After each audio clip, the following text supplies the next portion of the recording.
இந்துக்கள் சிவபெருமானுக்காக அனுஷ்டிக்கும் மகா சிவராத்திரி விரதம் என்றாகும்.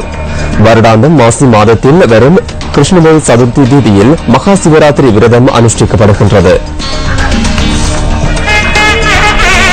இந்த நாளின் சிறப்புகள் குறித்து கருட புராணம், கண்ண புராணம், பத்ம புராணம், அக்கினி புராணம் உள்ளிட்ட பல்வேறு நூல்களிலும் குறிப்பிடப்பட்டுள்ளது.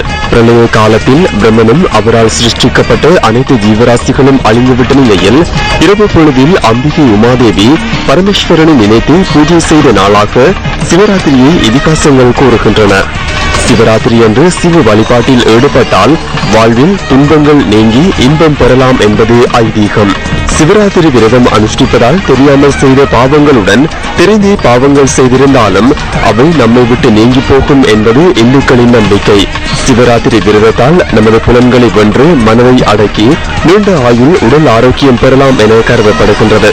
இவ்வாறு 24 வருடங்கள் சிவராத்திரி விரதம் இருந்தால் அவர்கள் சிவகதி அடைவார்கள் என்பதுடன் அவர்களின் 37 தலைமுறைகளும் நற்கதி அடைந்து முக்தியை அடையலாம் என்றும் புராணங்கள் கூறுகின்றன.